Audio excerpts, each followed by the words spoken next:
you for joining me. I am Jordan Bailey, an independent distributor with GelMoment. We are going to be capping our nail in a few different variations so that you can choose which capping technique works better for you.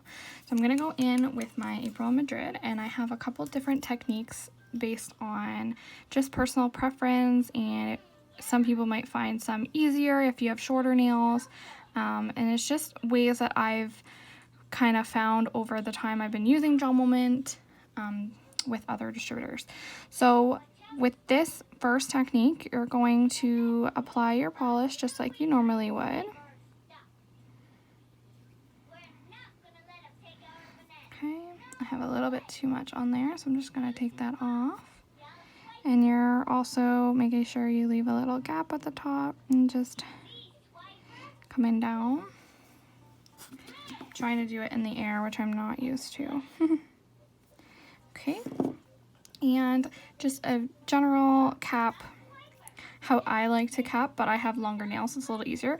I just run the brush like this, so I'm just trying to show you like this, and just kind of run it across. So as you can see there, see if it'll focus, it capped. You can actually see, because my nail's slightly diagonal, I would actually go in and do the same thing over here and on this side as well. And that is how I cap mine. It makes a perfect cap. But I understand not everybody can do that with like a shorter nail. So let's take that off and start over, and I'll show you a different style of capping. Obviously you would put that under the lamp and make sure that is cure, and you want to cap with every single coat of polish. So if you're doing 3 coats, you should cap it 3 times with the wet polish. Okay, so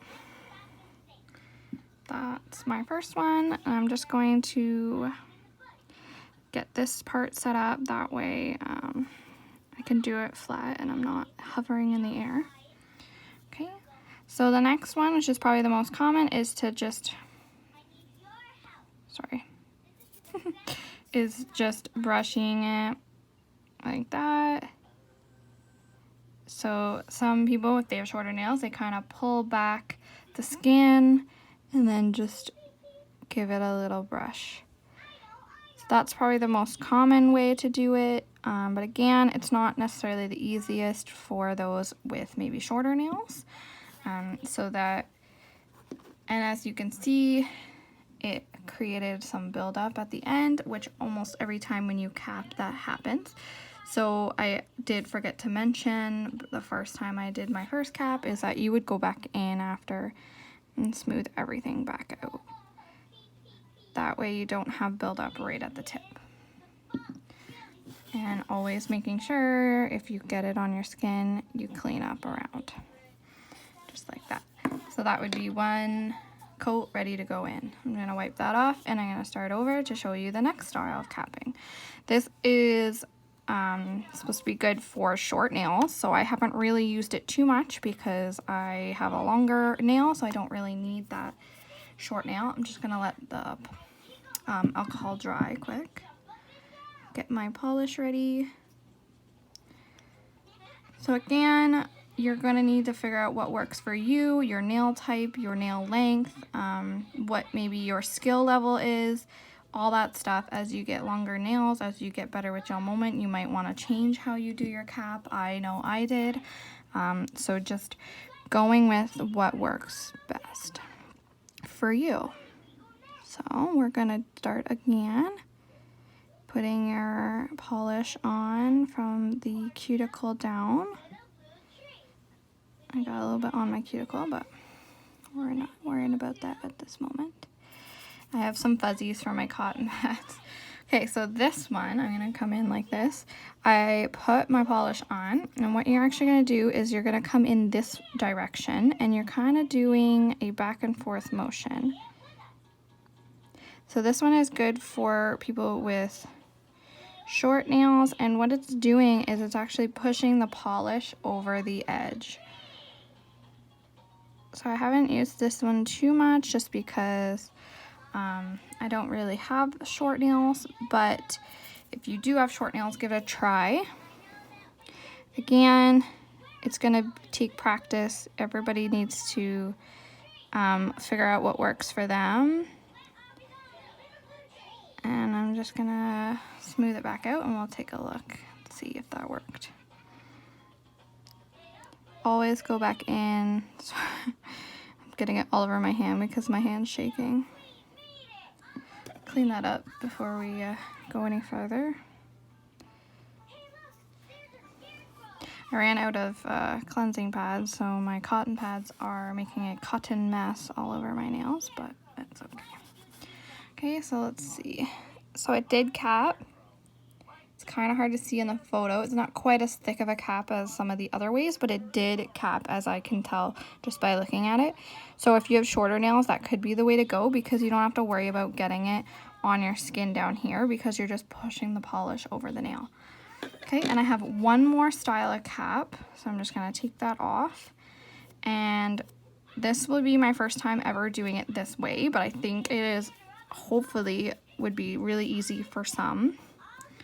So I'm just going to let my nail dry, and I'm actually going to do my nail and cure it for this cap, since I am on my last style.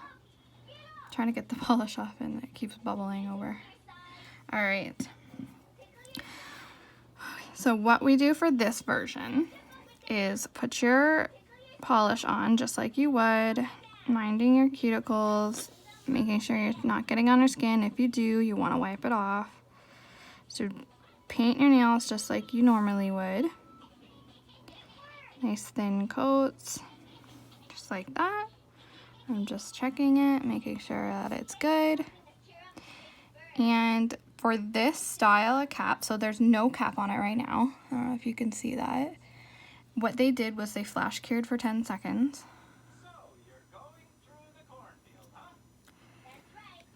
And then add your cap on. This reasoning is that it keeps the polish in place. Sometimes when you go to cap, it moves the polish off. I have noticed that personally. So that is going to keep your polish in place that you just painted. So you want to go in with your cap. You can do, oops. And you just paint your cap on after you've flash cured. Now I do notice the way it worked for me is I do have a little ridge, so I'm just going to go over very, very, very slightly. It's not really a second coat, it's just to smooth everything back out. And then give it a full cure. So that was just a style I found online where they just did a flash cure before adding their cap on, and it just helps keep that top layer intact, whereas sometimes when you go to cap it, it can pull from the top of your nail, if that makes sense. So maybe if you're struggling with capping and that does happen to you where it pulls polish off the top of the nail when you cap, then you could always try this method. As you can see, it might not be any quicker because you're kind of having to do like a little very, very thin coat afterwards just to smooth out your cap, but it could work fine, and maybe it'll work better for some people. So that would be coat number 1. Okay. And as I've said previously, you want to make sure you're capping every coat. So I'm going to go in and do some more, but I'm going to turn off the video because I just wanted to show the capping in the different styles. But definitely make sure you're capping every coat and try and make sure you cap well, because not capping can cause your manicure to fall off sooner than later. Thanks for watching.